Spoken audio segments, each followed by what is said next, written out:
இதுல இதுல இந்த இந்த அதுதா இதுல இது பிள்ளைங்க பிள்ளைங்க குடிச்சாங்க இது பிள்ளையா கும்மவங்கள இது பிள்ளையா இது பிள்ளையா இது பிள்ளையா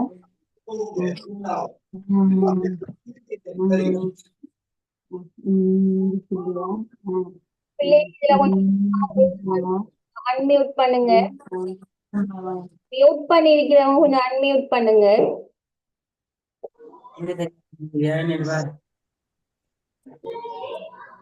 பிள்ளை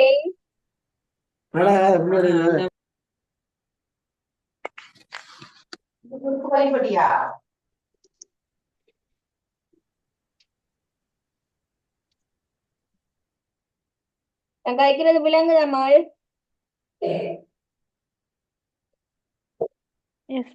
ஓ மிஸ் இப்ப விளங்குது. சரி, ஓகே. எல்லாரும் வந்துட்டீங்களா? தொடங்குவோமா? ஸ்டார்ட் பண்ணுவோம் மிஸ். சரி, அரையோராள்கிட்ட கேட்ட நான் விருத்தி என்ன என்னன்னு சொல்லி எனக்கு அந்த நேமும் ஞாபகம் இல்ல. சரி, அப்ப விருத்தி என்று சொன்ன என்னன்னு சொன்னா உங்களோட நடத்தையில ஏற்படுகின்ற ஒரு மாற்றம். வெறும் உங்களோட உடலியல் மாற்றம் மட்டும் இல்லாம உங்களோட உடலியலோட உங்களோட அறிவில உங்களோட ஒழுக்கத்துல உங்களோட மனவெழுச்சியில இப்படி எல்லாத்திலயுமே ஏற்படுகின்ற ஒரு மாற்றத்தை நம்ம விருத்தி என்று சொல்லுவோம். ஆனா வளர்ச்சி என்று சொல்லுங்கம்மா.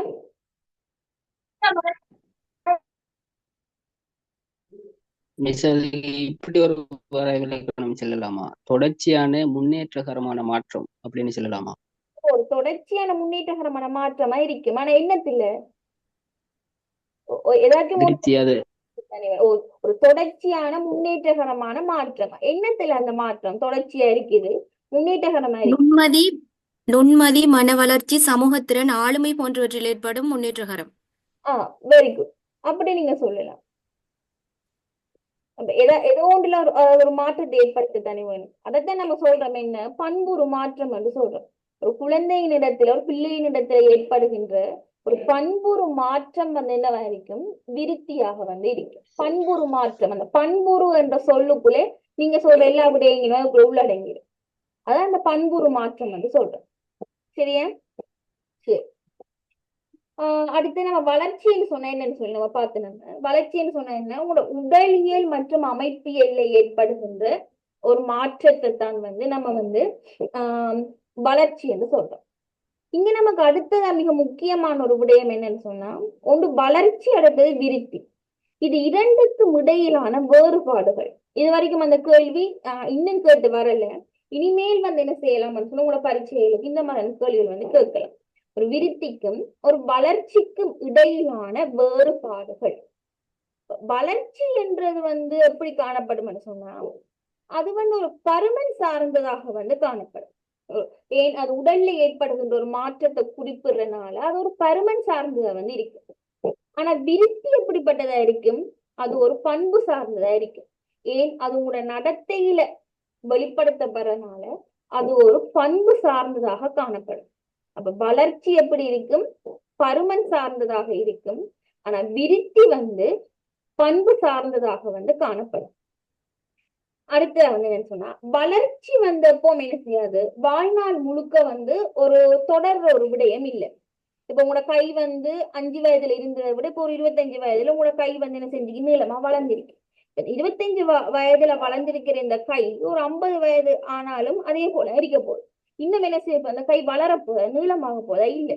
அப்ப அங்க என்ன நடக்குது, வளர்ச்சி என்றது லைஃப் லாங் வந்து அது உங்களுக்கு இருக்காது. வாழ்நாள் முழுவதும் வந்து தொடர்ற ஒரு விஷயம் வந்து வளர்ச்சி கிடையாது. ஆனா விருத்தி என்ன செய்யும், உங்களோட வாழ்நாள் முழுவதுமே வந்து தொடர்ச்சியாக வந்து நடைபெறும். அதுதான் அந்த தமிழ்ல சொல்லுவாங்க என்ன, பாடை ஏறினும் ஏடது கைவிடையில் என்று சொல்லுவாங்க. அந்த அந்த கல்வி, அந்த நாலேஜ், அந்த புத்தக வாசிப்பு அதுக்காக சொல்றது தானே அது என்ன, பாடை ஏறினும் ஏடது கைவிடையில் கண்டுவாங்க. அது ஒரு வகையான விருத்தி தான். என்ன செய்யாது, எப்பவுமே வந்து அந்த விருத்தி என்ன செய்யும், உங்களோட வாழ்நாள் முழுவதும் வந்து தொடர்ச்சியாக இடம்பெறுகின்ற ஒரு விடயமாகத்தான் வந்து விருத்தி என்ற ஒரு விடயம் வந்து காணப்படும். அடுத்து வந்து என்னன்னு சொன்னா, மூன்றாவது விடயமா, முதலாவது நம்ம பார்த்து நம்ம என்ன, வளர்ச்சி ஒரு பருமன் சார்ந்ததா காணப்படும், விருத்தி ஒரு பண்பு சார்ந்ததா காணப்படும். இரண்டாவது வந்து வளர்ச்சி வாழ்நாள் முழுவதும் வந்து ஒரு நாளுமே தொடர்வது கிடையாது. ஆனா விருத்தி என்ன செய்யும், வாழ்நாள் முழுவதும் வந்து தொடர்ச்சியாக வந்து நடைபெறக்கூடியதாக வந்து காணப்படும். வளர்ச்சியை வந்து மூன்றாவது விடயமா, வளர்ச்சியை வந்து உங்களோட கண்களால வந்து நீங்க காணீங்க. இப்போ 5 வயதுல இருந்த மாதிரி நீங்க 6 வயதுல இருந்திருக்க மாட்டீங்க, பிறகு 10 வயதுல இருந்திருக்க மாட்டீங்க, 15 வயதுல நீங்க இருந்திருக்க மாட்டீங்க. அந்த வளர்ச்சியை நீங்க என்ன செய்யலாம், கண்கூடாக வந்து நீங்க காணலாம், உங்களோட கண்ணால வந்து நீங்க நீங்க பார்க்கலாம். அது ஒரு கற்புலனாக கூடிய தன்மை வந்து என்ன செய்யுது, வளர்ச்சிக்கு வந்து காணப்படும். ஆனா அதே சமயம் விருத்திக்கு என்ன செய்யாது, அது உங்களோட கண்களால வந்து நீங்க பார்க்க இயலாது. உங்களோட அறிவு வந்து என்ன செய்யுது, விருத்தி அடையுது. 1ஆம் ஆண்டுல இருந்த மாதிரி நீங்க 5ஆம் ஆண்டுல இருக்க மாட்டீங்க. அந்த அறிவு வந்து உங்களோட கண்ணால நீங்க பார்க்கலாமா, அது நீங்க பார்க்க இயலாது. அப்ப அந்த விருத்தியை வந்து என்ன செய்யாது, உங்களோட கண்களால வந்து காண இயலாது. ஆனா வளர்ச்சியை வந்து உங்களோட கண்களால வந்து நீங்க பார்க்கலாம். அடுத்து வந்து என்ன சொன்னா, வளர்ச்சி வளர்ச்சி வந்து ஒரு அளவிடக்கூடிய ஒரு விடயம். அதை அளவிடுவதற்கு திருத்தமான கருவிகள் வந்து என்ன செய்யலாம், காணப்படுது. இப்போ உங்களோட வெயிட் எவ்வளவுன்னு சொல்லி பார்த்தா நீங்க அளந்துட்டு சொல்லுவீங்க, உங்களோட ஹைட் எவ்வளவுன்னு சொல்லி கேட்டா நீங்க அதையும் அளந்துட்டு நீங்க சொல்லுவீங்க. அப்ப அதை என்ன செய்யுது, வளர்ச்சியை வந்து அளவிடுவதற்கு திருத்தமான கருவிகள் வந்து காணப்படுது. அதே சமயம் விருத்தியை வந்து என்ன செய்யாது, உங்களால் அளவிடுவது வந்து உண்மையிலே கடினம். அதுல அளவிடக்கூடிய ஒரு விடயம் வந்து என்னன்னு சொன்னா நுண்மதியை மட்டும்தான் அளவிடலாம். ஆனா அதுவும் வந்து அக்யூரேட்டா உங்களால என்ன செய்யலாம்னு சொன்னா நம்மள கெஸ்ஸிங் பண்ணலாம். அப்ப அங்க என்ன, அளவிடுவதற்கு வந்து திருத்தமான கருவிகள் என்ன செய்யாது சொன்னா விருத்தியில வந்து காணப்படாது. இப்ப வளர்ச்சியில என்ன நடக்குது, அளவிடுவதற்குரிய திருத்தமான கருவிகள் வந்து காணப்படும். ஆனா விருத்தியில நீங்க அளவிடுவதற்கு திருத்தமான கருவிகள் வந்து என்ன செய்யறதுன்னு சொன்னா காணப்படாது. வளர்ச்சியில அடுத்தபடியா 5வது விடயம், வளர்ச்சியில என்ன நடக்கும், அறிவு வந்து உங்களுக்கு ஏற்படாது. வளர்ச்சியினால உங்களோட அறிவு வந்து கூடுமா, நீங்க இப்ப உங்களோட இப்ப நீங்க ஒரு 120 இதுல இருந்து 150 சென்டிமீட்டர் வரைக்கும் நீங்க என்ன செஞ்சிட்டீங்கன்னு சொன்னா உயரம் ஆயிட்டீங்க. நீங்க உயரத்தை தான் நீங்க கூட்டலாம், உங்களோட அறிவு உங்களால கூட்டேனுமா, கூட்டியலாது. வளர்ச்சியில என்ன நடக்கும்னு சொன்னா, அங்கு வந்து அறிவோ ஆற்றலோ அது சம்பந்தமாக எந்த விதமான விடயங்களும் வந்து இடம்பெறாது. அறிவு வந்து ஒரு நாளும் ஏற்படாது. ஆனா விருத்தியில் என்ன நடக்கும்னு சொன்னா, அங்க அறிவு அங்க ஆற்றல் இதெல்லாமே வந்து என்ன செய்யணும்னு சொன்னா ஏற்படக்கூடியதாக வந்து காணப்படும். வளர்ச்சி வந்து என்ன நடக்கும்னு சொன்னா செல்கள் பெருக்கத்தினால ஏற்படும். மேலும் உங்களோட உடல்ல இருக்கிற ஹோமோன் விருத்திகள் இதன் மூலமாக தான் வளர்ச்சி ஏற்படும். ஆனா விருத்தி என்ன செய்யும், அது ஒரு சீராக முன்னேறக்கூடிய ஒரு விடயமாக வந்து காணப்படும். ஏன் அது நடத்தையில ஏற்படுகின்ற ஒரு முன்னேற்றம். என்னமா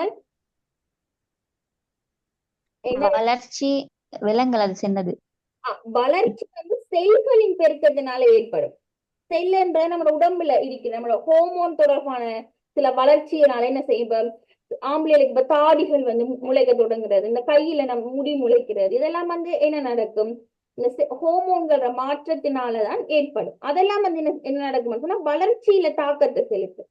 வளர்ச்சி வந்து என்ன நடக்கும், செல்களினுடைய பெருக்கத்தினாலதான் அது ஏற்படும். ஆனா விருத்தி என்ன செய்யும் சொன்னா அது நடத்தையில ஏற்படுகின்ற ஒரு முன்னேற்றத்தினை வந்து அது குறிக்கும். விளங்கிட்டுதாமா? அப்ப நம்ம இதுவரைக்கும் என்னென்ன பார்த்திருக்கோம், விருத்தி என்று சொன்ன என்னன்னு சொல்லி பார்த்திருக்கோம், வளர்ச்சி என்று சொன்ன என்னன்னு சொல்லி பார்த்திருக்கோம், விருத்திக்கும் வளர்ச்சிக்கும் இடையிலான வேறுபாடுகள் என்ன சொல்லி நம்ம பார்த்திருக்கோம்.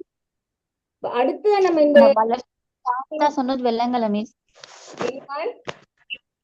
வளர்ச்சிக்கு லாஸ்டா சொன்ன பாயிண்ட் வந்து கிளியரா வெள்ளங்கல்.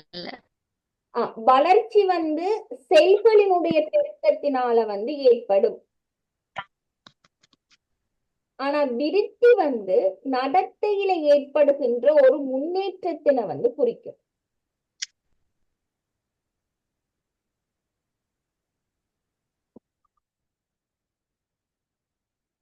விளங்கிட்டாடா? இப்ப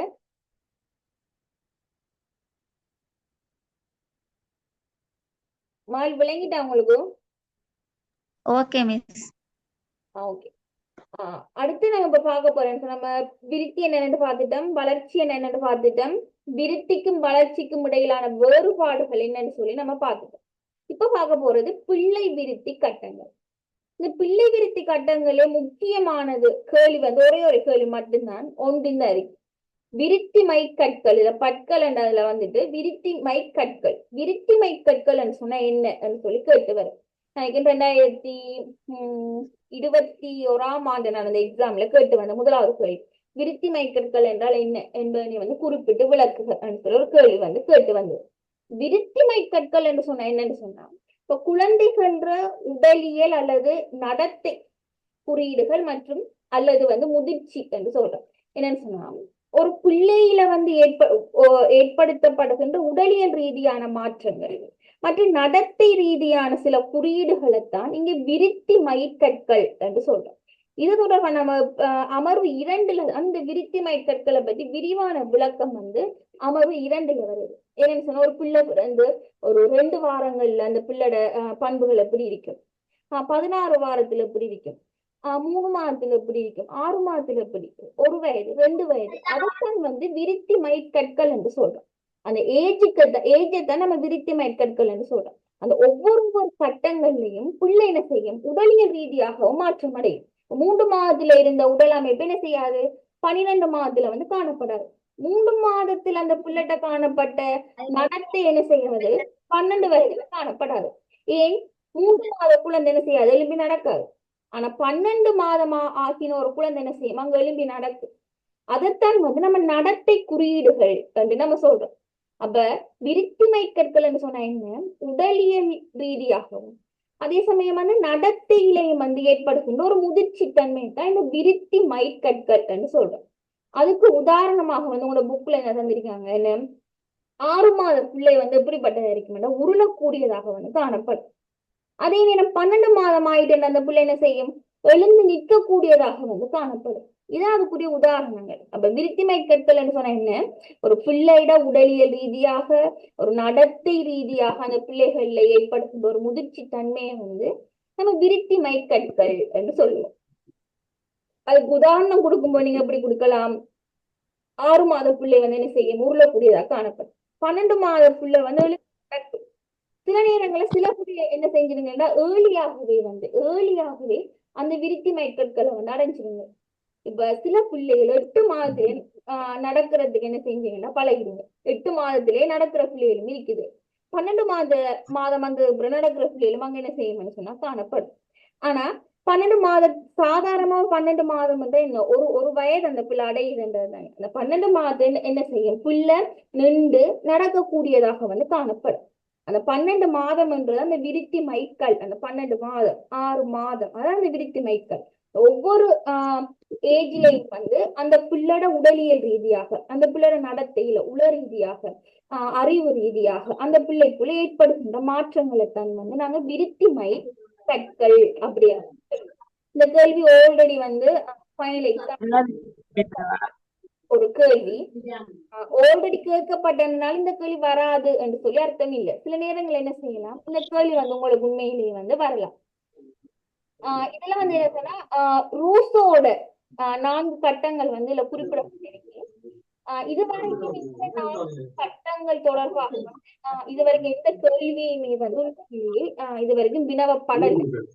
என்ன பொறுத்த வரைக்கும் இதுக்குள்ள இருக்க கேள்வி எடுக்க சந்தர்ப்பங்களும் வந்து குறைவாக காணப்படும். கொஞ்சம் கதைக்காம காட்டுங்க,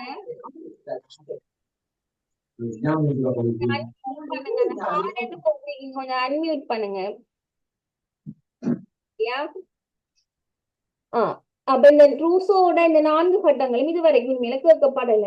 கேட்கப்படுற சந்தர்ப்பங்களும் வந்து மிகவும் குறைவு. ஏன்னா நம்ம சிலபஸ்ல வந்து ரூசோட 4 கட்டங்களை பத்தி உண்மையிலே குறிப்பிடப்படவே இல்லை.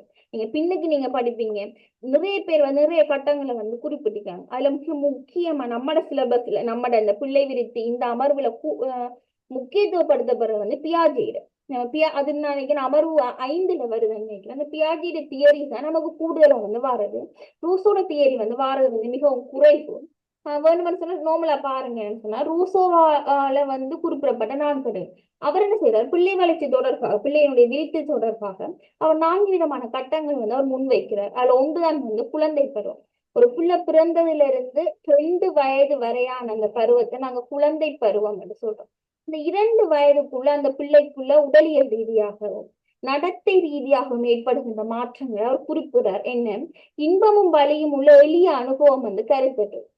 அந்த பிள்ளைக்கு வந்து இதுதான் இன்பம், இதுதான் வந்து அழுகிறது என்று அந்த பிள்ளைக்கு தெரியாது. அந்த அனுபவத்தை அந்த பிள்ளை என்ன செய்யாது, கருத்தோட வந்து பெற்றுக்கொள்ளாது என்று சொல்றார். 2 வயது வரைக்குமாக புலன் அனுபவத்தில் கவனம். நீங்க பிள்ளைய தொடுற நேரம் என்ன செய்யுங்க, சில பிள்ளைய நீங்க பாத்துருக்கீங்க, உள்ளங்கையில கையில நீங்க உள்ளங்கையில நீங்க சும்மா இது பண்ணீங்கன்னு சொன்னா பிள்ளை என்ன செய்யும், 5 விரலையும் அப்படியே பொத்திக்கொள்ளும் உங்களோட கையோட சேர்த்து. அது என்ன செய்யுது, தொடுகையில நீங்க தொட்ட உடனே அந்த பிள்ளைக்கு என்ன செய்யுது, ஒரு அனுபவம் கிடைக்குது. அந்த புலன் அனுபவத்தை அந்த பிள்ளை என்ன செய்யும், சில செயற்பாடுகள் நடத்தை ரீதி அந்த பிள்ளை என்ன செய்யணும்னு சொன்னா வெளிப்படுத்து. அடுத்தது வந்து மொழி விருத்தி. 2 வயது வரையான பிள்ளைகிட்ட என்ன செய்யாது, இப்ப இலக்கண ரீதியாக அந்த பிள்ளை என்ன செய்யாது, கதைக்காது. இலக்கணங்களை பாவிச்சு எழுவாய் பயன்ல செயற்பாடு பொருளுக்கு அமைய ஒரு வாக்கியத்தை அமைச்சு அந்த பிள்ளை என்ன செய்யாது, கதைக்காது. 2 வயது பிள்ளை அம்மா அப்பா இந்த மாதிரி சின்ன சின்ன வேர்ட்ஸ்களை தான் அந்த பிள்ளை என்ன செய்ய மாட்டாங்க, தனக்குள்ள உச்சரிக்கும். எத்தனை படிக்கிறாங்கன்னு பாருங்க. ஐபோன் இருக்கிறாள், கொஞ்சம் கட் பண்ணுங்க மால். 2வது கட்டம் வந்து பிள்ளை பருவம். பிள்ளை பருவத்துல என்னன்னு சொன்னா 2 வயது தொடக்கம் 12 வயது வரைக்கும் என்று சொல்றாங்க. 12 ஒரு 7ஆம் ஆண்டு வரைக்குமான ஒரு வருடம் தான் இந்த பிள்ளை பருவம் சொல்றாங்க. கூடுதலா வந்து நமக்கு மிக முக்கியமானது, நம்ம பிள்ளை விருத்தியில மிக முக்கியமானது இந்த பிள்ளை பருவம் தான். இது தொடர்பாக நிறைய கேள்விகள் வந்து என்ன செய்வாங்க சொன்னா கேட்பாங்க. இப்ப பிள்ளை பருவத்துல ஒரு பிள்ளையோட உடலியல் ரீதியா அவங்க எப்படி மாற்றம் அடைஞ்சிருப்பாங்க, பிள்ளை பருவத்துல காணப்படுகின்ற சமுதாய விருத்தி எப்படி காணப்படுது, பிள்ளை பருவத்துல பிள்ளைகளினுடைய அறிவாற்றல் விருத்தி. கூடுதலா இந்த பிள்ளை பருவத்தை வச்சுதான் நிறைய கேள்விகள் வந்து என்ன செய்யறவங்க சொன்னா கேட்கிறவங்க. இந்த கேள்விகள் எல்லாமே வந்து அமர்வு 2ல வருது. ஒவ்வொரு வயதிலையும் வந்து பிள்ளையில ஏற்படுகின்ற உடலியல் விருத்தி என்ன, உள விருத்தி என்ன, சமூக மனவளர்ச்சி விருத்திகள் எப்படி காணப்படுகின்றது அமர்வு 2ல வருது.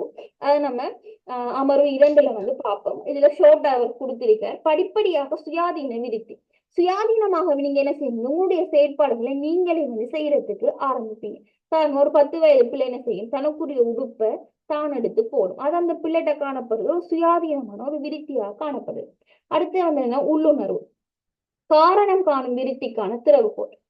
நீங்க அந்த இப்போ ஒரு 10 வயது பிள்ளைகிட்ட உங்களோட அம்மா ஆறு உங்களோட அப்பா ஆறு பிள்ளை நீங்க நிறைய கேள்வி எல்லாம் கேட்டீங்கன்னு சொன்னா அந்த பிள்ளை என்பது என்ன செய்யும், யோசிச்சுதான் பதில் சொல்லும். கிட்டத்தட்ட நம்மளை விட பிரில்லியண்டா கூட சில பிள்ளைகள் பதில் சொல்லுங்க. ஏன், அங்க பிள்ளைக்கு என்ன நடக்குதுன்னா காரணம் காணுகின்ற ஒரு விருத்தி நிலையை வந்து பிள்ளை வந்து என்ன செய்யணும் அடையுது. அந்த விருத்தி என்ன செய்யலாம், பிள்ளைக்கு பரம்பரையாகவும் ஏற்பட்டிருக்கலாம், சில சமயங்கள்ல சூழலாலையும் அது அந்த பிள்ளைக்கு வந்து ஏற்பட்டிருக்கலாம்.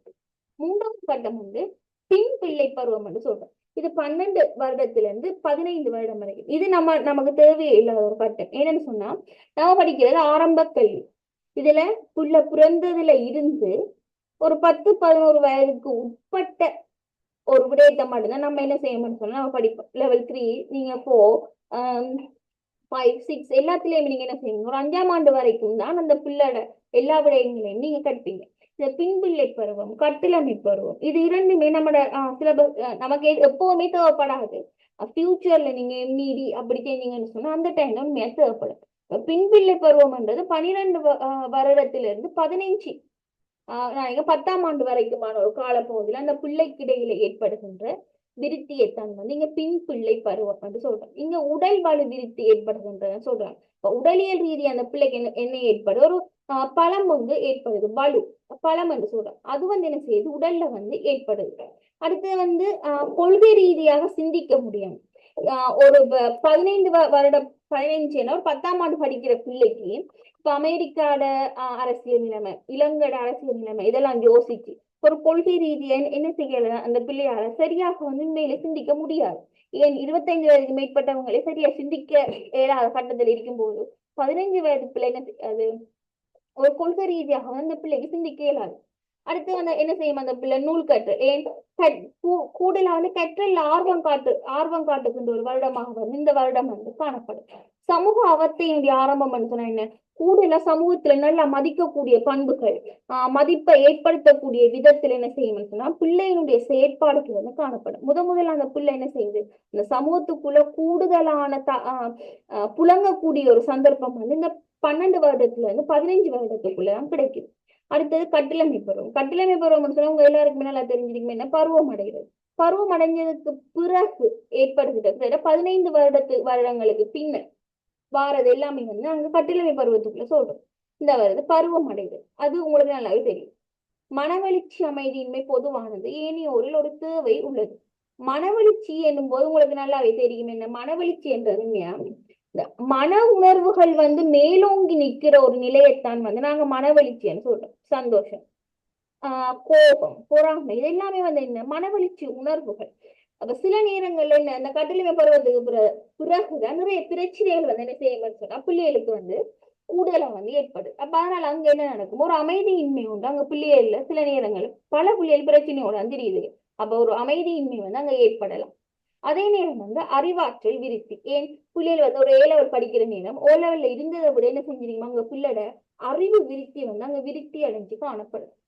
கொள்கை ரீதியாக சிந்திப்பதற்கான ஆற்றலும் என்ன செய்யுது அதுக்கு பிறகு காணப்படுது. யூனிவர்சிட்டியில எல்லாமே என்ன செய்வீங்க, ஒரு கொள்கை ரீதியாக சிந்திப்பதற்கு ஒரு ஆற்றல் வந்து என்ன செய்யும் ஆட்டோமேட்டிக்கா உங்களுக்குள்ள வந்து அது ஆரம்பிக்கப்படும். இதுதான் 4 கட்டம். 4 கட்டம் அநேகம் உங்களுக்கு கேட்டு வருது சந்தர்ப்பம் வந்து மிச்சம் குறைவு. என்னன்னு சொன்னா அவருடைய முதலாவது கட்டம் 2வது கட்டமும் தான் நமக்கு தேவையானது.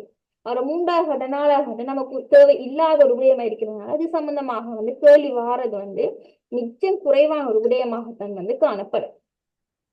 ஆனா விருத்தி மைக்கற்கள் என்று சொன்னா என்னன்னு சொல்லி கேட்டுவார். நான் ஏற்கனவே உங்களுக்கு சொல்லிட்டேன். விருத்தி மைக்கற்கள் என்று சொன்னா என்ன, ஒரு பிள்ளையிட உடலியல் ரீதியாக அதே சமயம் நடத்தையில் ஏற்படுகின்ற ஒரு முதிர்ச்சியைத்தான் நாங்க விருத்தி மைக்கற்கள் நாங்க என்ன செய்யலாம்னு சொன்னா சொல்றேன்.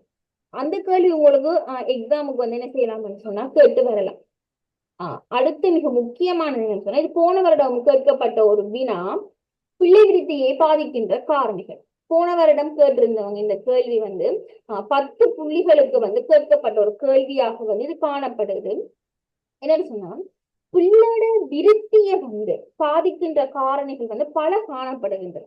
பிள்ளையோட விருத்தியை வந்து பாதிக்கின்ற காரணிகளை வந்து மிக முக்கியமா நாங்க 5 காரணிகளை வந்து குறிப்பிடலாம். ஒரு பரம்பரையை சொல்லலாம், அடுத்தது சூழலை சொல்லலாம், அதே போல வந்து கற்றலை சொல்லலாம், அங்கால முதிர்ச்சி, ஆயத்தம், இதெல்லாமே வந்து பிள்ளையோட விருத்தியை பாதிக்கின்ற முக்கியமான காரணிகளா காணப்படுது. இதுல இந்த 5 காரணிகளையுமே வந்து அமர்வு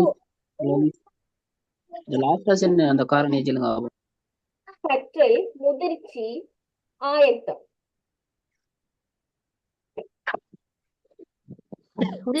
என்னன்னு சொல்லலாமா மிஸ்? முதிர்ச்சி என்றது வந்துடா மெச்சுவர்ட் தான் நம்ம சொல்லுவோம் தானே, மெச்சுவர்ட் என்று சொல்லுவோம். அதாவது ஒரு செயற்பாடுல காணப்படுகின்ற அந்த முதிர்ச்சிக்கு வந்து இங்கிலீஷ்ல கூட தான் சொல்லுவோம். முதிர்ச்சின்னு சொன்னா ஒரு குறித்த ஒரு வந்து நீங்க செய்ய போறீங்கன்னு சொன்னா அந்த செயலுக்குரிய உடல் ரீதியாகவும் உள ரீதியாகவும் நீங்க ஆயத்தம் அடைஞ்சிருக்கிறத நாங்க முதிர்ச்சின்னு சொல்லுவோம். அங்க பிள்ளை என்ன செஞ்சிருக்கணும், உடல் ரீதியாகவும் ஆயத்தம் அடைஞ்சிருக்கணும், உள ரீதியாகவும் ஆயத்தம் அடைஞ்சிருக்கணும். அப்படி உடல் மற்றும் உள ரீதியாக அவங்க ஒரு ஆயத்த நிலையில இருக்கிறத நாங்க முதிர்ச்சி அப்படின்னு சொல்லி சொல்லுவோம். சரியா? அப்ப பிள்ளையோட முதிர்ச்சிக்கு நான் சொல்றது சரியானு கொஞ்சம் சொல்லுங்களா? ஒரு பிள்ளை வயது செல்ல செல்ல தோன்றும் புதிய பண்புகள், அதாவது மனிதர்களிடத்துல தோன்றுகின்ற அந்த புதிய பண்புகள் தோன்றத்துக்கு காரணமாக உள்ள உறுப்புகளில் ஏற்படுகின்ற வளர்ச்சி நிலை மாற்றம் முதிர்ச்சி என்று சொல்லலாமா? வளர்ச்சி நிலை மாற்றம் உடல்ல மட்டும் முதிர்ச்சி ஏற்படாது, உலகத்திலேயும் ஏற்படும், சமூகத்தில் ஏற்படும், மனவெழுச்சி ரீதியாகவும் ஏற்படுமே முதிர்ச்சி என்ற ஒரு தன்மை. அதானே அந்த புதிய பண்புகள் தோன்றுவதற்கு என்று சொல்லப்படுது. நீங்க ஏதோ ஒரு உடலியல் ரீதியா அதை கொஞ்சம் திருப்பி சொல்லுங்க. ஒரு பிள்ளையின் வயது செல்ல செல்ல, அதாவது மனிதர்களிடத்துல தோன்றுகின்ற அந்த புதிய பண்புகள் தோன்றதுக்கு காரணமா இருக்கிற உறுப்புகளில் ஏற்படும் வளர்ச்சி நிலை மாற்றம். சரி, ஒரு உள்ளார்ந்த வளர்ச்சி என்று சொல்லலாம். ஒரு குழந்தையிட உடல் அமைப்புல ஏற்படுகின்ற ஒரு உள்ளார்ந்த ஒரு வளர்ச்சி என்று சொல்லலாம். ஓகே, அதுவும் ஓகே தான். இந்த முதிர்ச்சி தொடர்பாக வந்து நான் நினைக்கிறேன் அமர்வு 3ல வருது. முதிர்ச்சி, கற்றல், ஆயத்தம் இதுகள் தொடர்பாக வந்து முழுக்க முழுக்க வந்து என்ன செய்யணும்னு சொன்னா அமர்வு 3ல வந்து தொடர்பா ஃபுல்லா வருது. இதுல இந்த முதலாவது அலகுல வந்து உங்களுக்கு இதுல வந்து பிள்ளை விருத்திய பாதிக்கின்ற காரணங்கள்ல இந்த அலகுல உங்களுக்கு குறிப்பிடப்பட்டிருக்கிறது ஒன்று சூழலும் அடுத்தது வந்து பரம்பரை. இது இரண்டும் தான். மிஸ் ஆயத்தம்ங்கிற சப்ஜெக்ட கொஞ்சம் எக்ஸ்பிளைன் பண்ணிடுமா? ஆயத்தம் என்றது ஆயத்தம் வந்து என்னன்னு சொன்னா உண்மையாவே வந்து ஒரு பிள்ளை இப்ப கற்கிறதுக்கு தயாரா இல்லைன்னு சொன்னா கற்பிக்கவே இல்லை. இப்ப நீங்க இந்த கிளாஸுக்கு வரும்போது ரூம்லான இணையிறம் என்று போட்டு பெண்ணும் இல்லாம கொப்பியும் இல்லாம சும்மா வந்து நீங்க ஹோலுக்குள்ள ஒரு கதிரையில இருந்தீங்கன்னு சொன்னா அது அர்த்தம் என்ன? நீங்க படிக்கிறதுக்கு ஆயத்தம் இல்லைன்ற அர்த்தம். நான் படிப்பிச்சாலும் உங்களுக்கு விடிய விடிய என்று படிப்பிச்சாலும் அந்த விடிஞ்சா ராமன் சீதைக்கு என்ன முறைன்ற மாதிரி தான் இருக்கும். அப்ப பிள்ளை என்ன செய்யணும்? கற்கிறதுக்கு வந்து அங்க ஆயத்தம் இல்லைன்னு சொன்னாங்க பிள்ளைக்கு எதையுமே வந்து எங்களால வந்து கற்பிக்கவே முடியாது. அப்ப ஒரு புதிய அனுபவத்தை ஒரு பிள்ளை ஒரு புதிய அனுபவத்தை பெறுவதற்கு அந்த பிள்ளை வந்து என்ன செய்யணும்? ஒரு உடல் ரீதியாக உள ரீதியாக அடைந்திருக்கின்ற ஒரு மாற்றத்தை தான் நாங்க ஆயத்தம் என்று சொல்றோம். இங்க ஆயத்தம் முதிர்ச்சி கிட்டத்தட்ட ரெண்டுமே வந்து இங்க ஒரே மாதிரியான ஒரு விடயமாக தான் வந்து இங்க காணப்படுது. என்ன ஆயத்தம் என்கின்ற போது புதிய அனுபவத்தை பெறுறதுக்கு அந்த பிள்ளைகிட்ட ஆல்ரெடி என்ன செய்யணும்? ஒரு தன்மை வந்து அங்க என்ன செய்யணும் காணப்படணும். பிள்ளை கற்பதற்கு ஆயத்தத்தை காட்டலன்னு சொன்னா அந்த பிள்ளைக்கு எங்களால எதையுமே வந்து என்ன செய்ய இயலாதுன்னு சொன்னா கற்பிக்க இயலாது. ஆயத்தத்தை காட்டாத ஒரு பிள்ளைக்கு வந்து நாங்க கற்பிக்கிறது வந்து என்ன செய்ய என்ன ஒரு வினைத்திறன் இல்லாத ஒரு செயலாகத்தான் வந்து அங்க காணப்படும். அப்ப ஒரு புதிய அனுபவத்தை பெறுவதற்கான ஒரு உடல் மற்றும் உள ரீதியான ஒரு ஆயத்தம் வந்து பிள்ளைகளிடத்துல வந்து இங்க காணப்பட வேண்டும். ஆனா ஆயத்தத்தை தீர்மானிக்கிற ஒரு காரணியாக வந்து நீங்க முதிர்ச்சியை குறிப்பிடலாம். ஏன்னா ஒன்றுல ஒன்று தங்கித்தான் வாழுது. முதிர்ச்சியும் சரி ஆயத்தமும் சரி அது ஒன்றில் ஒன்று வந்து தங்கி வாழுகின்ற ஒரு காரணி. ஆயத்தத்தை தீர்மானிக்கிறதுக்கு முதிர்ச்சியும் ஒரு காரணமாக அமையுது. முதிர்ச்சி மட்டும் ஆயத்தத்தை தீர்மானிக்கிறதுக்குரிய காரணி இல்லை. இப்ப சூழலும் என்ன செய்யுது? ஆயத்தத்தை தீர்மானிக்கிறதுக்கு ஒரு காரணியாக வந்து அமையுது. இப்ப சில நேரங்கள்ல நீங்க ஸ்கூல்ல படித்து கொண்டிருக்கும் போது வெளியில வந்து ஒரு சினிமா பாட்டு கேட்டா நீங்க உடனே என்ன செய்வீங்க? நீங்க உடனே அந்த சினிமா பாட்டை தான் நீங்க கூட லிசன் பண்ணுவீங்க. இப்ப டீச்சர் படிப்பிக்கிறது உங்களுக்கு விளங்காமலே போயிடும். அப்ப அதனால அங்க என்ன நடக்குது? நீங்க படிக்கிறதுக்கு ஆயத்தமா இருக்கிறீங்க ஆனா சூழல் அங்க ஆயத்தமா இல்லை. ஏன்னா அது சினிமா பாடல்களோட அங்க காணப்படுது. அப்ப என்ன ஒரு ஆயத்தத்துல வந்து முதிர்ச்சியின் தாக்கம் செலுத்துது, அதே நேரம் வந்து சூழலும் தாக்கம் செலுத்துது.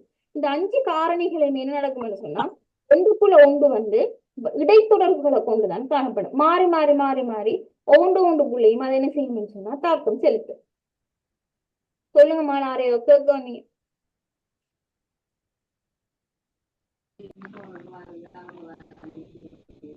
சொல்லுங்க சாஜிதா. சரி, அப்ப பிள்ளை விருத்தியை பாதிக்கின்ற காரணிகளை வந்து பார்ப்போம். இதுல வந்து என்னன்னு சொன்னா நம்ம இப்ப பார்க்க போறது வந்து பரம்பரையும் அதே போல சூழல். இது ரெண்டையும் பத்தின நம்ம என்ன செய்யணும்னு சொன்னா இதுல நம்ம பார்க்க போறோம். இதுல வந்து பரம்பரையும் சரி சூழலும் சரி உண்மையிலேயே ஒரு பிள்ளை இன்றைய காலகட்டங்கள்ல ஒரு பிள்ளோட விருத்தியில வந்து தாக்கம் செலுத்துகின்ற மிக முக்கியமான 2 காரணிகள் வந்து ஒன்று பரம்பரை, அடுத்தது வந்து சூழல். இது ரெண்டுமே வந்து பிள்ளோட விருத்தியில தாக்கம் செலுத்துகின்ற மிக முக்கியமான காரணிகள்.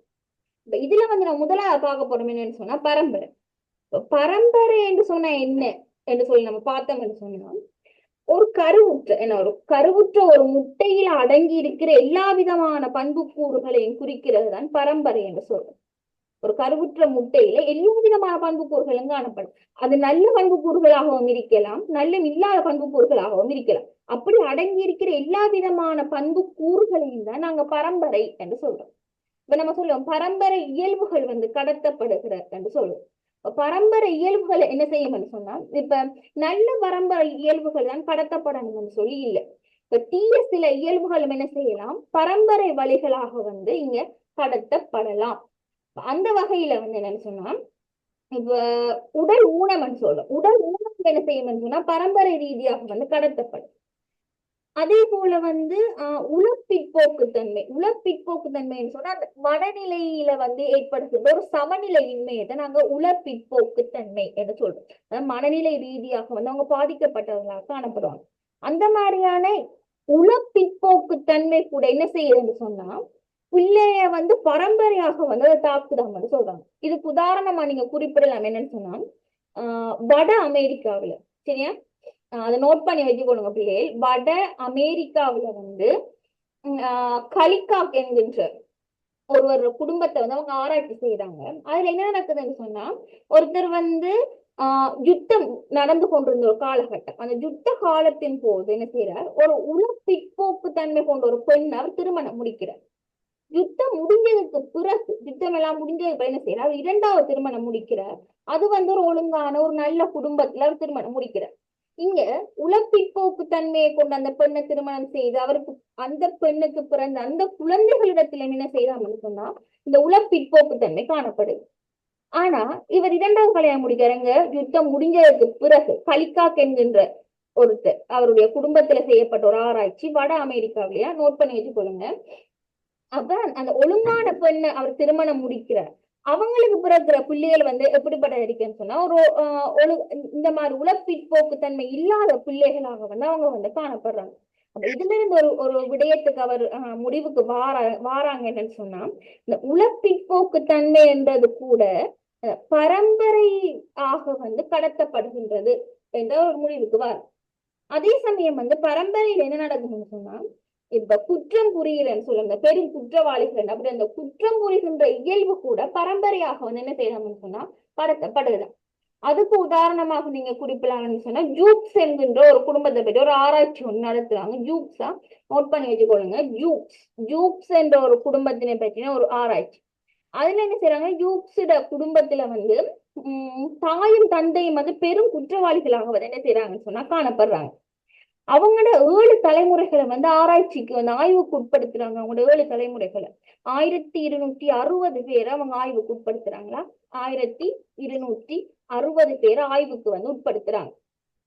இந்த ஆய்வில் அவங்களுக்கு பெறப்படுகின்ற தகவல் என்னன்னு சொன்னா, பெரும்பான்மையானவர் 1260 பேர்ல பெரும்பான்மையானோர் வந்து இப்பவும் வந்து குற்றவாளிகளாக காணப்படுகின்றார்கள். அதுல இருந்து அவங்க ஒரு முடிவுக்கு வராங்க, என்ன பரம்பரை ரீதியாக வந்து ஒரு குற்றம் புரிகின்ற இயல்பு கூட பரம்பரை ரீதியாக வந்து அங்க கடத்தப்படுகின்றது என்று அவங்க ஒரு முடிவுக்கு வராங்க. அப்ப பரம்பரை என்ற என்ன செய்யுது, பிள்ளட விருத்தியில வந்து இங்க தாக்கம் செலுத்துற ஒரு முக்கியமான காரணியாக வந்து என்ன செய்யுதுன்னு சொன்னா இங்க காணப்படும். இதுல வந்து என்ன நடக்கும்னு சொன்னா, இப்ப சொல்லுங்கடா பாத்திமா, சொல்லுங்கம்மா. இதுல வந்து என்னன்னு சொன்னா பிள்ளையோட சொல்லுங்கம்மா. ஹலோ, சொல்லுங்கடா. இது சூழலுக்கு வராதா மிஸ்? 1260 பேர் வாரது பரம்பரைக்கு வருமா? இது சூழல் காரணிக்குள்ள வர மாட்டாதா? இல்ல, அது பரம்பரை. யூக்ஸ் என்ற குடும்பம் பட் என்ன சொன்னா அவங்க 2 பேரும் வந்து ஒரு பெரிய குற்றவாளிகளாக வந்து காணப்படுறாங்க. அது பரம்பரைக்குள்ளதான் வருது. இல்ல, அவங்களோட ஃபெமிலியாக்கள் அந்த குற்றவாளி ஈக்கிறதால தானே அந்த பிள்ளைல அதை பார்த்து அந்த குற்றவாளி அடுத்தடுத்த ஜெனரேஷன் அதை தொடர்ந்து வருது. அந்த பிள்ளைய வேற மாத்தக்குள்ள அந்த இது மாறும் தானே, அப்படி இல்லையா? இல்ல, நீங்க சொல்றீங்க அந்த அந்த பிள்ளைய சுத்தி இருக்கிற சூழல் வந்து அந்த மாதிரியான ஒரு சூழலாக வந்து காணப்படுதுன்னு சொல்றாங்க. கிட்டத்தட்ட 7 தலைமுறை அவங்க ஆராய்ச்சி செய்யறாங்க. பெரும்பான்மையான ஒரு அப்படியான ஒரு ஆக்களை தான் இருக்காங்க. சூழல்ல எப்பவுமே வந்து தீமையை நடக்கிறேன்னு சொல்லி இல்ல, சில நல்ல விடயங்களும் என்ன செய்யும், சூழல நடக்கும். ஆனா நம்ம அதை எப்பவுமே என்ன செய்ய மாட்டோம், எடுத்துக்கொள்ள மாட்டோம். ஏதோ ஒரு விதத்துல என்ன செய்யும்னு சொன்னா பரம்பரை அழகு வந்து தாக்கம் செலுத்தும். இப்ப நிறைய பேர கருத்து உண்மையிலே பெரும்பான்மையான கருத்து பரம்பரையை விட சூழல் தான் அதிகமாக வந்து தாக்கம் செலுத்துதுன்னு சொல்றாங்க. சில இடங்கள்ல சொல்றாங்க என்னன்னு சொன்னா, பரம்பரையும் சரி சூழலும் சரி ரெண்டுமே சம அளவுல ஒரு பிள்ளையில தாக்கம் செலுத்துது என்கின்ற கருத்துக்கள் வந்து இங்க நிறைய காணப்படுது. ஆனா பொதுவாக நம்மட கருத்து வந்து என்ன, பரம்பரையை விட எப்பவும் என்ன செய்யணும்னு சொன்னா ஒரு பிள்ளையிடத்துல சூழல் வந்து தாக்கம் செலுத்துது அந்த நம்ம குறிப்பிடுறோம். ஆனா அந்த யூக்ஸிட குடும்பம், ஒரு குற்றவாளியான அந்த குடும்பம் வந்து உண்மையிலே பரம்பரை ரீதியான ஆய்வுக்கு தான் அதை உட்படுத்தி அதை வந்து அவங்க வெளிப்படுத்துறாங்க. அது ஒரு ஆய்வுடைய தான், அது பரம்பரைக்கு தான் அது கூடுதலாக வரும். அது சூழலுக்கு அதை நாங்க எடுக்கிறதே இல்லை. ஏன்னா அவங்களோட பரம்பரை ரீதியாக 7 தலைமுறையுமே வந்து அப்படியான ஒரு செயற்பாட்டுல அவங்க தொடர்ச்சியாக வந்து என்ன செஞ்சுக்காங்க, ஈடுபட்டு வந்திருக்காங்க. அதனால அந்த யூக்ஸினுடைய குடும்பம் தொடர்பான அந்த ஆய்வு வந்து பரம்பரை ரீதியாக ஒரு பிள்ளைய பாதிக்கின்ற ஒரு காரணிக்கு நாங்க உதாரணமா வந்து எப்பவும் வந்து குறிப்பிடுறோம். மற்றது வந்து என்னன்னு சொன்னா ஒரு பரம்பரை பிள்ளையோட விருத்தியில வந்து தாக்கம் செலுத்துற சில பரம்பரை காரணிகளும் காணப்படுது. நான் நினைக்கிறேன் அது உங்களுக்கு அமர்வு 3ல அதை பத்தி ஃபுல்லா வருது. அதுல நம்ம அந்த பரம்பரையோட மிச்ச இதுகளை பார்ப்பேன். விருத்திக்குறி அந்த பாதிக்கின்ற சில காரணிகள். அதை அடுத்து நம்ம பார்க்க வேண்டிய என்ன சொன்னா சூழல். பரம்பரையினால மட்டும் இல்லாம என்ன நடக்கும்னு சொன்னா ஒரு பிள்ளைக்கு சூழலாலையும் வந்து பிள்ளையோட விருத்தியில வந்து தாக்கம் செலுத்துது. அப்ப சூழல் வந்து ஒரு பிள்ளைக்கு எப்படி தாக்கம் செலுத்துது என்று சொல்லி நம்ம பார்த்தோம்னு சொன்னோம். சூழல் என்றது வந்து என்ன, ஒரு பிள்ளையோட ஒரு மனிதனுடைய நடத்தைய வந்து புறத்தே இருந்து கட்டுப்படுத்துகின்ற ஏதுக்கள் எல்லாத்தையுமே நாங்க சூழல் என்று சொல்லுவோம். உங்களோட நடத்தை என்ன செய்யுது, புறத்தே இருந்து உங்களுக்குள்ள அது இல்லை, உங்களுக்குள்ள ஏன்னா பரம்பரை என்ன செய்யுது, அது உங்களுக்குள்ள இருக்குது, அது அகத்தே இருக்கிற ஒரு விடயம். ஏன்னா சூழல் வந்து உங்களுக்கு வெளியில இருக்கிறது, அது புறத்தே இருக்கின்ற ஒரு விடயம். அப்ப புறத்துல இருந்து உங்களை கட்டுப்படுத்துகின்ற ஒரு ஏதுக்கள் எல்லாத்தையுமே வந்து நாங்க சூழல் அப்படின்னு சொல்லி சொல்லலாம். சூழல் செல்வாக்கு வந்து பிள்ளைக்கு எங்க ஆரம்பிக்குதுன்னு சொன்னா தாய் வந்து வயிற்றுல இருக்கிற தாயோட வயிற்றுல குழந்தை இருக்கிற போது என்ன நடக்குதுன்னு சொன்னா அங்க சூழல்ற செல்வாக்கு வந்து பிள்ளைய வந்து தாக்கம் செலுத்த தொடங்கும். அப்ப இருந்து குழந்தை வந்து தாயிர வயிற்றுல இருக்கும் போதே என்ன நடக்குதுன்னு சொன்னா சூழல்ற செல்வாக்கு வந்து அங்க காணப்படுது. அதே மாதிரி இந்த மகாபாரதத்துல ஒரு கதை ஒன்று வரும். அந்த கண்ணன் வந்து அந்த போருக்கு போற சம்பந்தமா வந்து அபிமன்யு வயிற்றுல இருக்கும் போது வந்து சொல்றது சக்கரை வியூகத்துக்குள்ள எப்படி போறன்னு சொல்றவர். ஆனா அதுல இருந்து எப்படி வெளிப்பட்டு வாரன்றது அவர் சொல்றதே இல்லை. அதை வந்து காட்டுவாங்கன்னா தாயிட வயிற்றுல புள்ள இருக்கும் போது அதை என்ன செய்யணும்னு சொன்னா லிசன் பண்ண தொடங்கும். தாயிட 3 மாதம் ஆகும் போதே தாயிட வயிற்றுல பிள்ளை இருக்கிற காலகட்டங்கள் ஒரு 3 மாதத்திலே என்ன நடக்குதுன்னு சொன்னா பிள்ளைக்கு வந்து கொஞ்சம் பிள்ளையை காது வைக்க தொடங்கும். நீங்க கலைக்கிற எல்லாமே அந்த பிள்ளைக்கு என்ன செய்யணும்னு சொன்னா அது விளங்கும்.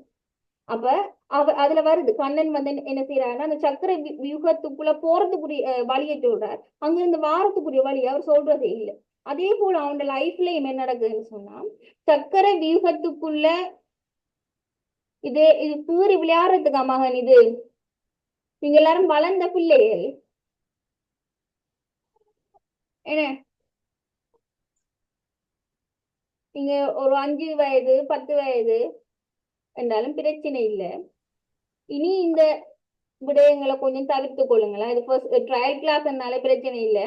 நான் இனி இந்த மாதிரி விஷயங்கள் இந்த கீற இந்த விஷயங்கள் என்ன செய்யுங்கன்னு சொன்னா தவிர்த்து கொள்ளுங்க. இது உங்களுக்கு மழக்கு இல்லை, மிக முக்கியமா வந்து இது உங்களுக்கு தான் அழகு இல்லை, இது உங்களோட டிசிப்ளினை தான் இது காட்டுது. 2 நிமிஷத்துல ஜூம் வந்து கட் ஆகுதுன்னு நினைக்கிறேன். நீங்க திருப்பி ஜாயின் ஆகுங்களா, நம்ம இது முடிக்கவும் இல்லை சரியா. அடுத்தது வந்து என்ன வந்து சூழல். அப்ப சூழல் என்ன செய்யுதுன்னு சொன்னா பிள்ளையோட வயிற்றுல தாயிட வயிற்றிலேயே வந்து குழந்தை இருக்கும் போதே வந்து சூழல செல்வாக்கு வந்து அங்க அதிகரிக்கு. அதனால அபிமன்யு வந்து சக்கரை வியூகத்துக்குள்ள போறவர், ஆனா அங்க இந்த வாரத்துக்கு அவருக்கு உண்மையிலேயே வழி தெரியாது. இதுவும் ஒரு உளவியல் ரீதியாகத்தான் நம்ம இன்னைக்கு பார்க்க வேண்டிய தன்மை வந்து இங்க காணப்படுது. ஆனா இருந்தாலும் வந்து இந்த சூழல் தொடர்பாக அறிஞர்கள் சில கருத்துக்களை நம்ம பார்த்தோம்னு சொன்னா மிக முக்கியமான கருத்து என்னன்னு சொன்னா லைசென்கோ என்கின்ற ஒரு அறிஞரை நோட் பண்ணி வச்சுக்கொள்ளுங்க. லைசென்கோ, அந்த லைசென்கோ என்கின்ற அறிஞர் வந்து என்ன சொல்றாருன்னு சொன்னா சூழலானது வந்து பரம்பரை அளவுகளினுடைய அமைப்பையும் பரம்பரை அளவுகள்ல ஏற்படுகின்ற அமைப்பையும் அதுல இருந்து எழுகின்ற பண்புகளையும் வந்து மாற்றுகின்ற வல்லமை சூழலுக்கு இருக்குன்னு சொல்றாரு. பரம்பரை ரீதியாக நீங்க பெற்றிருக்கின்ற சில பண்புகளை மாற்றக்கூடிய வல்லமை வந்து சூழலுக்கு காணப்படுகிறது என்று லைசென்கோ என்கின்ற ஒரு அறிஞர் வந்து குறிப்பிடுகிறார். இதே ஒரு கருத்தை தான் உங்களோட புக்ல வரி வாட்சன் என்கின்ற ஒரு அறிஞர், அவர் ஒரு சூழல்வாதி. அவரும் வந்து என்ன செய்யறாருன்னு சொன்னா இந்த சூழல் தொடர்பாக வந்து ஒரு கருத்தை குறிப்பிடார். அவர் குறிப்பிடார் என்னன்னு சொன்னா என்னட்ட வந்து ஒரு டசின் குழந்தைகளை வந்து நீங்க கொடுங்க. இப்ப நீங்க இந்த 100 பிள்ளைகளை நீங்க கொடுக்குறீங்க, நீங்க என்னட்ட 100 பிள்ளைகளை கொடுக்குற நேரம் இந்த ஒவ்வொரு பிள்ளைகளும் இன்னும் வரணும்னு என்ன சொல்லுங்க. ஒரு பிள்ளை டாக்டர், ஒரு பிள்ளை இன்ஜினியர், ஒரு பிள்ளை லாயர், இப்படி ஒவ்வொரு பிள்ளைகளும் என்னவா வரணும்ன்றதையும் என்னட்ட நீங்க சொல்லிட்டு போங்க. அவங்களோட பரம்பரையை பத்தி எனக்கு எந்த கவலையும் இல்லை, அவங்களோட பரம்பரை என்ன வேணுமென்றாலும் இருந்துட்டு போகட்டும். ஆனா சூழ்நிலை தகுந்தவாறு நான் மாற்றி அமைக்கிறது மூலமாக அந்த குழந்தைகளை என்னால ஒரு பேரறிஞராகவும் மாற்ற முடியும், பெரும் குற்றவாளியாகவும் மாற்ற முடியும் என்று சொல்றார் வாட்சன் என்கின்ற ஒரு அறிஞர், சூழல்வாதி. உங்களோட புக்ல இருக்க நினைக்கிறேன், அது அவர் குறிப்பிடுறார். என்ன இந்த இருக்கேன் எனக்கு ஒரு டசின் பிள்ளைகளை தாருங்க, இந்த வருது எனக்கு ஒரு டசின் பிள்ளைகளை தாருங்கள் என்று. ஸோ 1 minute அளவுக்கும் கட்டாக போகுது பிள்ளைகள். திருப்பி ஜோயின் ஆகுங்க. இந்த இதை மட்டும் டக்குன்னு முடிச்சு விடுவோமா? அப்ப